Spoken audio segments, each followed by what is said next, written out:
just talked about the 4 quadrants: loan officer up front, processor, underwriter, closer, funder. So let's camp out a little bit on what your role is through all of this, your role as the buyer. So the way I look at it is there's 3 potential places where you could be put to task. The first one is going to be upfront with the loan officer, and that is if the loan officer is doing their job,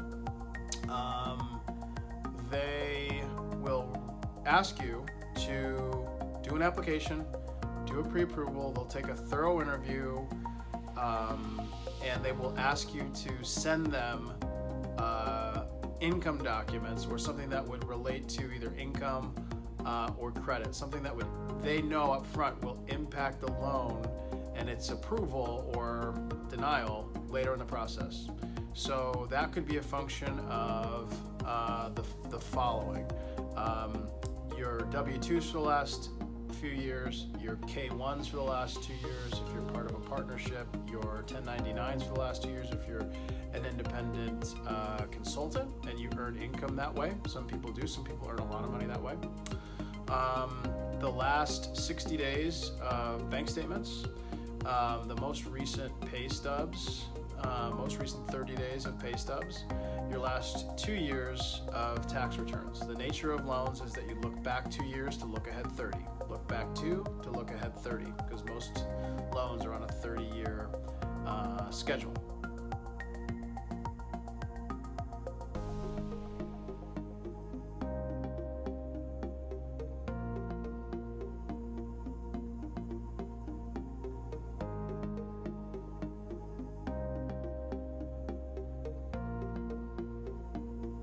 Time number 2 is going to be after that loan gets to the processor into quadrant 2, the processor is going to double check and make sure that everything that is needed is there, and then more specifically is formatted correctly. So let me give you an example.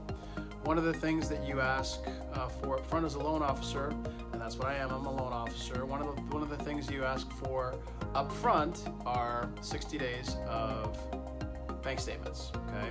So let's say the bank statement for 1 month, the most recent month, is 4 pages, and you have things on the first page, things on the second page, things on the third page, but the 4th page is blank. So you, the buyer, say, well, they don't really need the 4th page.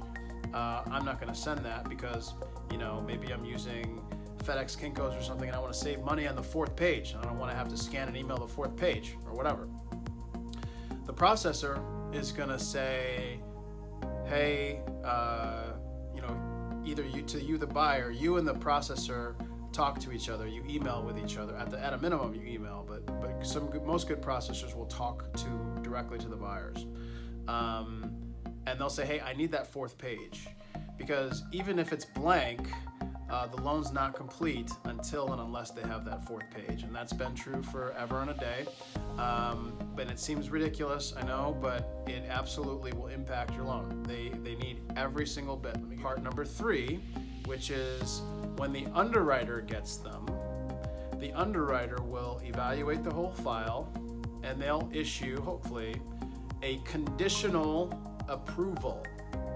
And conditional approvals are basically an approval with conditions, and the conditions are simply tasks. If you want to verbally, kind of think about what they're saying, an underwriter saying, okay, this loan is approved as long as. Conditions are things that satisfy the as long as this is signed and dated, this is received, and the things that are on those are called conditions.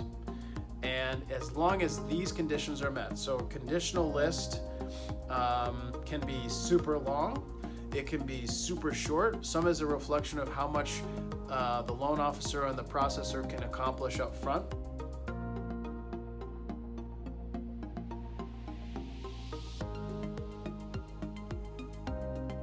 This is where you really do have to realize that the process itself is truly a collaboration. You absolutely need to be engaged as a buyer in order for your loan to go faster. A lot of times it falls on the loan officer and on operations, and a lot of times it just isn't the case. We need collaboration with our clients so that when the conditions lists come out from underwriting, we can get them quickly, and then up front, all the things that we know to be true up front, we like to get those things out of the way right away as well. Okay, so the conditional list is going to have things like, as long as it's the as long as list, okay?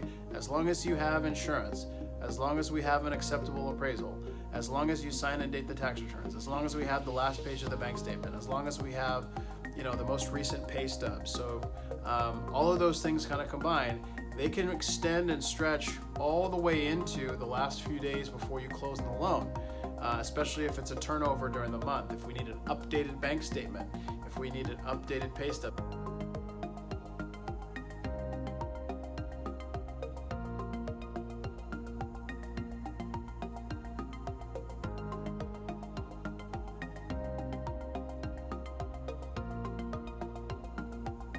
That's the process. That's the third time. So there's 3 times: upfront with the loan officer, second quadrant with the processor, and third part when the conditions list come out from underwriting. Will you need to be involved?